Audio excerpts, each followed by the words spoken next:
एक बार एक राजा ने अपने जन्मदिवस पर कुछ व्यक्तियों को उपहार भेंट करने की सोची। लेकिन राजा सिर्फ और सिर्फ उनको ही दान देने की सोच रहे थे जिसके अंदर कुछ काबिलियत हो। वास्तव में राजा अपने जनता की आपसी समझ और एकता की परख करना चाहते थे। इस विषय में राजा के एक मंत्री ने राजा को एक उपाय सुझाया।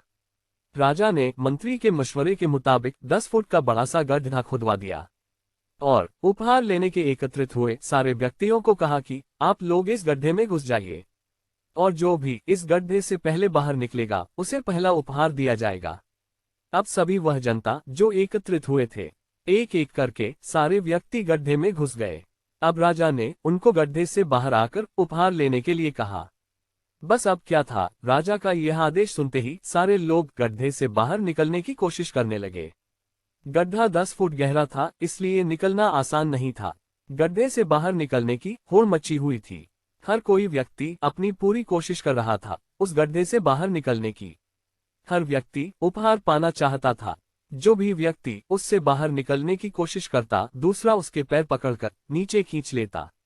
जब भी कोई दूसरा व्यक्ति बाहर निकलने की कोशिश करता तीसरा उसका पैर पकड़ के खींच लेता, क्योंकि कोई यह नहीं चाहता था कि कोई और पहला उपहार प्राप्त करे। इस प्रकार खींचाखींची में कोई भी व्यक्ति उस गड्ढे से बाहर नहीं निकल पाया।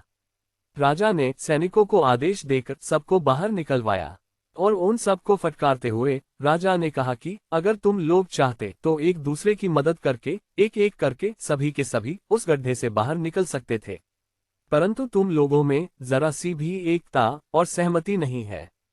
कहीं कोई और हमसे पहले उपहार न पा जाए, इसके चक्कर में तुम सबने अपने अपने हिस्से में मिलने वाले उपहार को भी गंवा दिया। इसलिए तुम्हें से कोई भी उपहार प्राप्त करने का हकदार नहीं है। बस फिर क्या था, सभी को अपनी गलती का एहसास हो चुका था और सभी मायूस मन से अपने अपने घर चले गए।